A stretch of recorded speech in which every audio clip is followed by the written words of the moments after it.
Mailbag time here on the Cleveland Browns Report. Matthew Peterson answering questions during our live show, which airs every single Tuesday, 5 p.m. Eastern. So I invite you to join next week. But our first question comes in from one of Jason Bateman's best acting performances. He's Pepper in Dodgeball. Okay, Pepper. What do you think about signing Chris Jones? I have seen the thought, we'll call it, tossed out there about the Browns signing Chris Jones. He's going to be a free agent this offseason.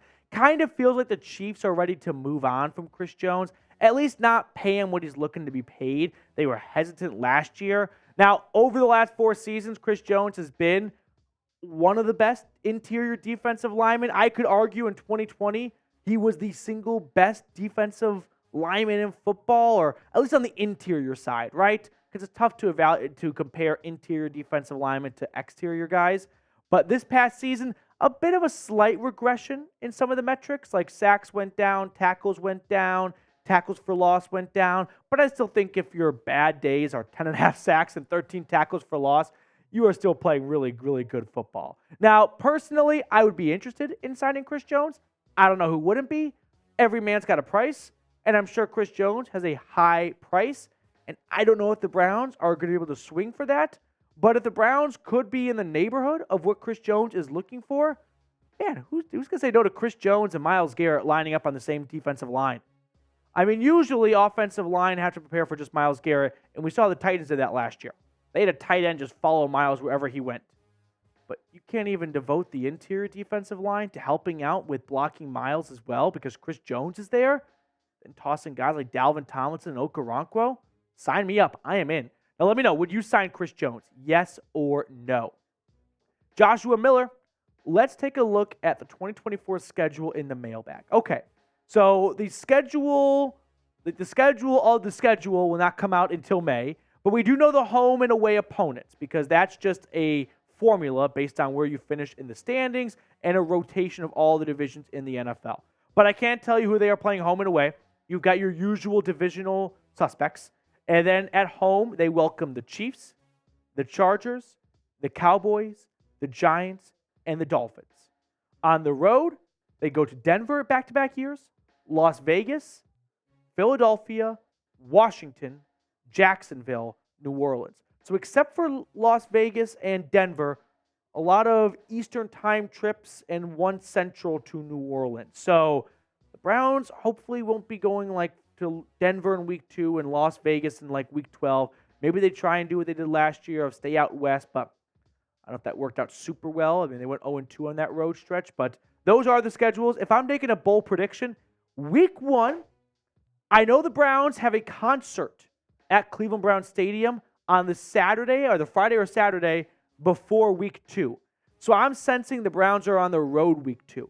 So are they going to make Cleveland play weeks 1 and week 2 on the road? And give them 2 kind of more home games towards the end of the year when it's cold and rainy? Probably not. So I'm thinking week 1 is home. If week 1's home, maybe it's a divisional game. What about the Giants come to town? I can get behind that. New York Giants come to Cleveland week 1. Okay, because there's always one random week 1 game. And then you got some divisional games. Maybe the Browns get a random one after having a divisional one last year. Brad, number 1 Browns fan. What do you think about Arthur Smith going to the Steelers? I think this is a better hire than maybe Browns fans are giving credit for. I think Arthur Smith showed that not everyone could be a head coach. And there are some people that are great coordinators. And look at Jim Schwartz as an example. Awesome DC. Didn't really work out as a head coach. Arthur Smith made Ryan Tannehill look borderline elite. But ultimately, just couldn't figure out the quarterback position in Atlanta, and that was his downfall. And the good news for him is he's no longer in charge of picking the quarterback. So I think Arthur Smith can run the ball well. I do think he's a good coordinator, and I think this is a good hire for Pittsburgh, if I'm being honest. Now, before we get on to the rest of today's mailbag, I do want to show some love to our sponsor, which is Prize Picks. I had the most fun watching football this postseason and winning up to 25 times my money in the process. And now I can play during basketball season as well, of course. And then this little thing called the Super Bowl you might have heard of. So let me tell you guys how Prize Picks works. You choose 2 to 6 players and then pick more or less on their projected stats. So I'm taking the more on Patrick Mahomes at half a passing yard, That's it. Just need the one. Just one. Also, more on Isaiah Pacheco at half a touchdown. Just need one. And then Brock Purdy. I like the more on 248.5 passing yards. So if you like my selections, feel free to ride with me, or you can fade me. I don't bat 1,000 at prizepicks.com/CLNS and use code CLNS for a first-time deposit match up to $100. Now, I'm sure that none of you guys wrote that down, so don't worry. I put it all in the comments and description of today's video. Ray Bidding, what's going on, dude?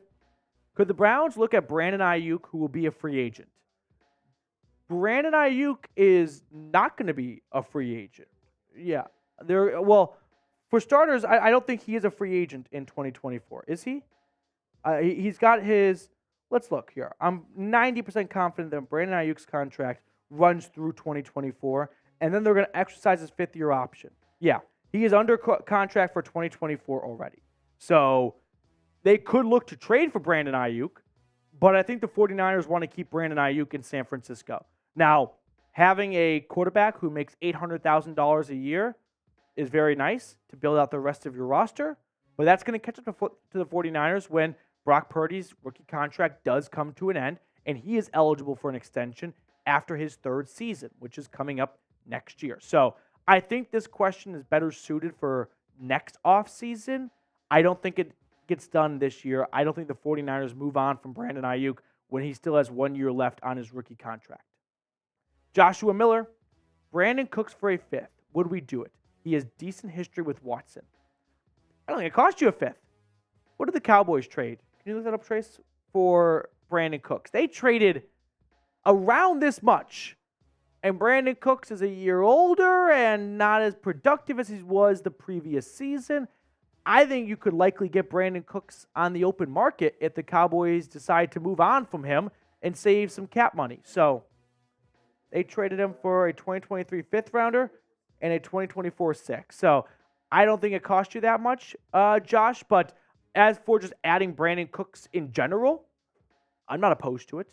I think there is something to Deshaun Watson having connections with him. But if we are looking at the Browns' history of building their roster, they really haven't cared what Deshaun Watson did in 2019 or 2020.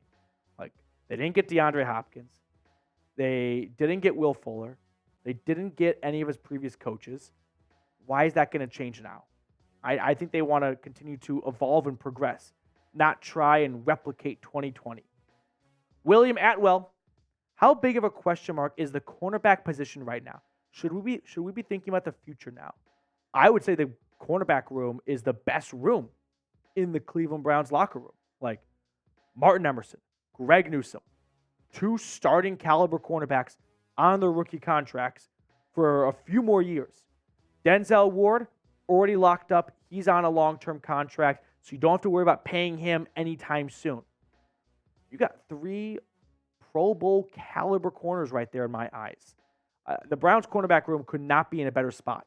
It just needs to show up in the playoffs. Soul Train, how important is it to get a tall number 2 wide receiver? Aside from Cedric Tillman, they don't have many big bodies. I don't really believe in David Bell. I do think there is some importance to adding some bigger frame receivers. I understand that fans tend to assume that a rookie season for a player is their peak and that players can improve.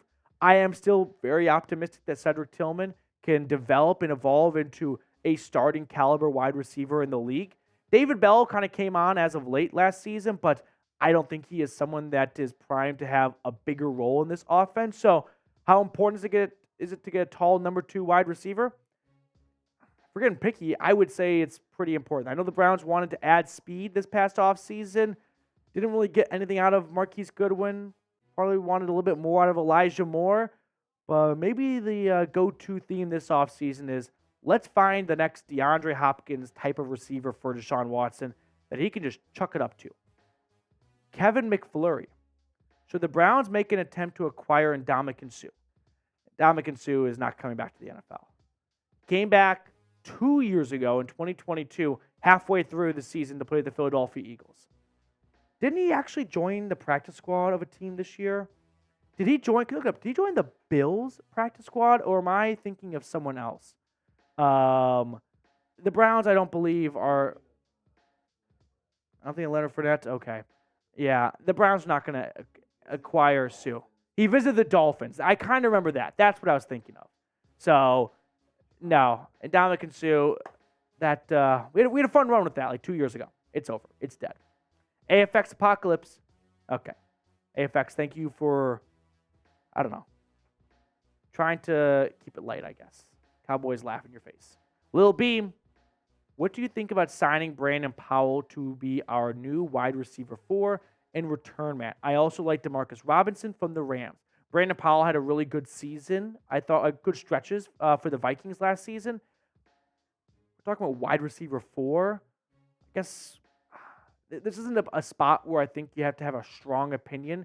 It's not going to move the needle all that much ultimately, but I think the Browns will probably try to roll with their rookie contract receivers, Cedric Tillman and David Bell, before going to free agency because they want to see those guys develop and evolve into hopefully future caliber starting receivers for them.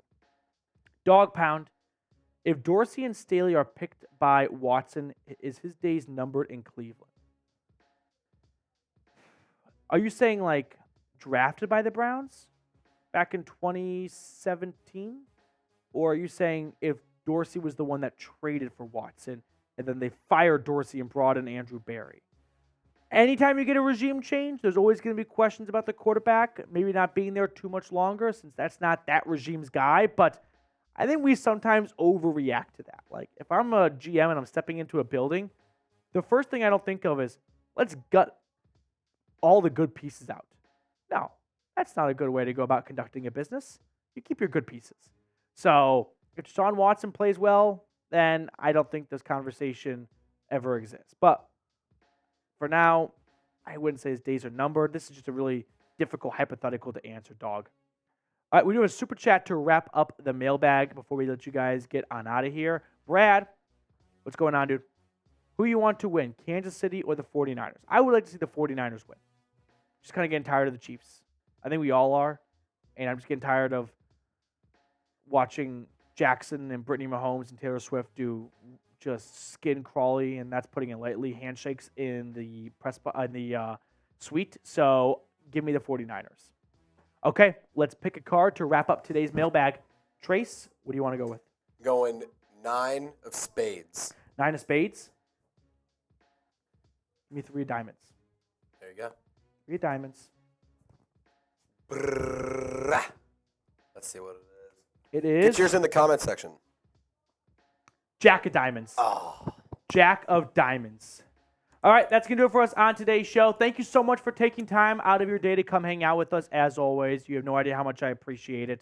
We will sign off, let you guys get on out of here, and enjoy the rest of your day.